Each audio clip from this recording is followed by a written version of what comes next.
the stories that we're getting through his multiple calls throughout the movie. Great stuff. Wish we could have seen it.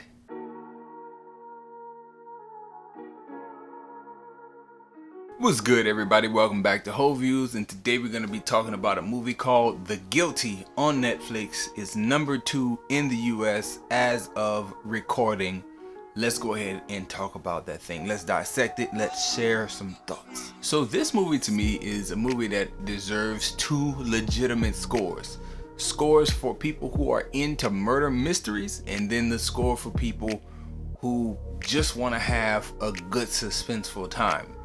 Because there's 2 different times that could be had here, and I feel like it's important that we go into why each level is what it is. So if you're into a good murder mystery, you like a good suspenseful film, I would give this movie a strong 7. Like, very enjoyable, really engaging, makes you want to stick with it from about the 20-minute mark all the way through, and you just track every storyline that's happening throughout the film, because there's multiple storylines, multiple things going on. Very, very solid story if you're into a good murder mystery. On the opposite side of things, if you're in for a good suspenseful time and you want to see different things unfold, you want to follow a good suspenseful whodunit type of mystery movie, and you want to see the things unfold, then you would probably give this like a 4 or a 5.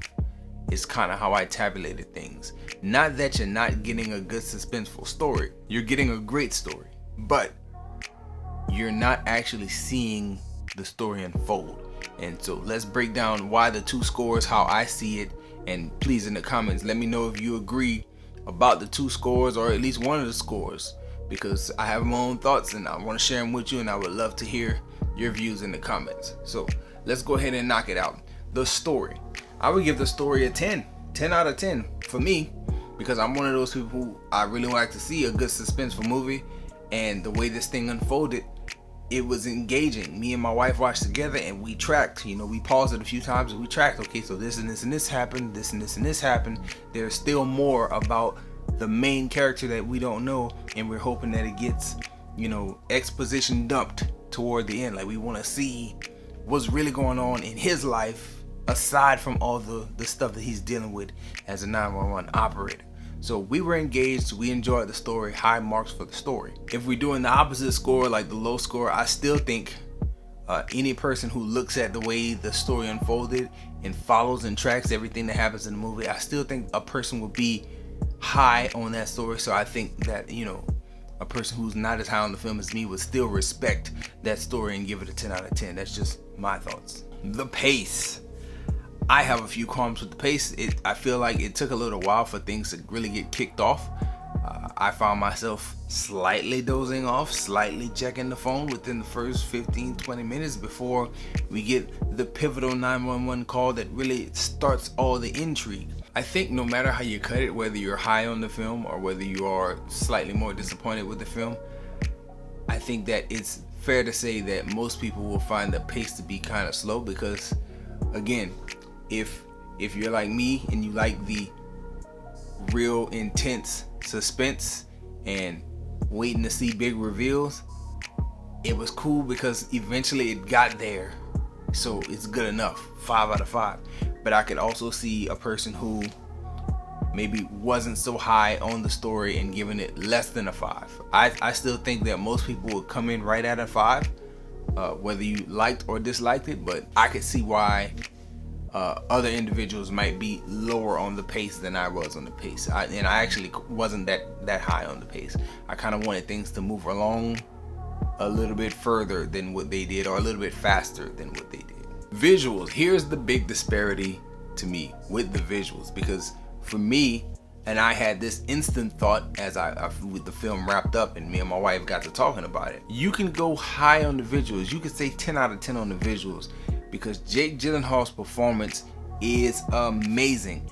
Not many times have I seen a movie that focuses on one character and it's engaging and it keeps you on the edge of your seat, and one person without any other actors on the line with him. It's just him delivering his lines on screen, but it's still good. It's still engaging, and you still feel tension. You still see intrigue, and you still want to know things that's going on. Like that is heavily influenced by the great performance by Jake Gyllenhaal. And I think anybody can respect seeing that great performance.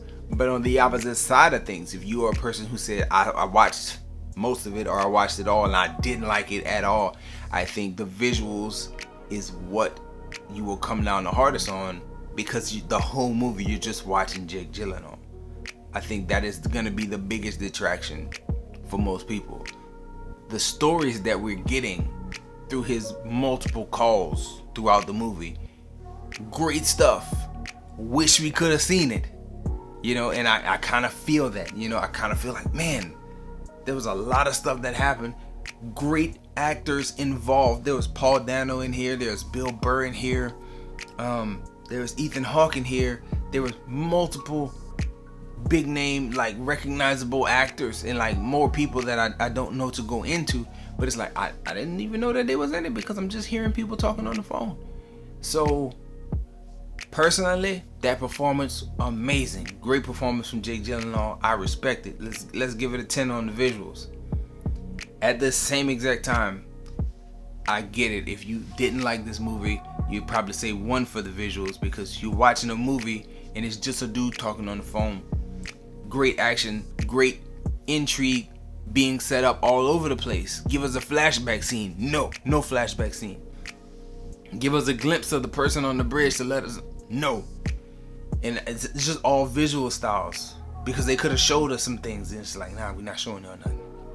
So I get it if you didn't like it. Visuals is probably what let you down, but I can respect the choices that they made, because it actually lends itself to the tension that you feel when you're watching it, if you got into it.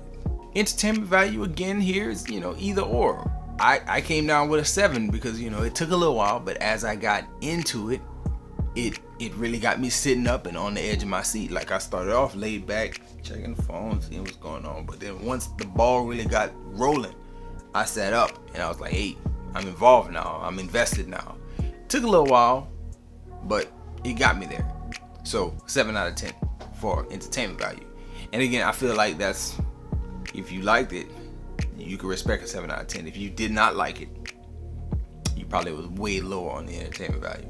And finally, final category would be rewatchability. For me, I would give it like a 4, because yes, if you are willing to see a great performance with a cool story going on away from what you're watching, that's a good movie. I could recommend it to you. At the same time, I would struggle to watch this again. I would be willing to look at it one more time with someone. Thankfully, my wife watched it with me. But I would be willing to look at it one more time with someone. But I don't think it better be like midday, because I'll doze off on this. I think I'll doze. Knowing how things turn out does not lend itself to watching this more than one time. And again, that's a relatively low score for me to give on the rewatchability scale. And I think others who didn't like the film would score it even lower in the category of rewatchability, just because they didn't like the film. Why would they want to rewatch it? So that is how I come up with my strong 7. And just kind of throwing out some rough numbers, I could see somebody scoring this thing at a 4 or a 5, just because it's just a dude talking on the phone. It's like, but man, that performance was great. Or, man, they didn't show us nothing. But it's like, yeah, they still kept you engaged though, without having to show you every little detail. So, or really show you anything at all. So, I don't know. I respect the choices of Antoine Fuqua. I don't believe that I've ever seen anything that he's directed that I did not like. Definitely respect the choices, visually, directing style. Like, hey, let's not show anything else. Just focus on this performance and give the one-sided nature of the conversations, and we'll just see how things play out. And I thought it came together quite well. A strong 7 from me personally. But if you didn't like it, I get it, because it could be, it could go either way, So that's how I feel. Those are my views. Please let me know your views. This has been Whole Views. Enjoy yourself. Guard your heart. And please, come back, check out more videos.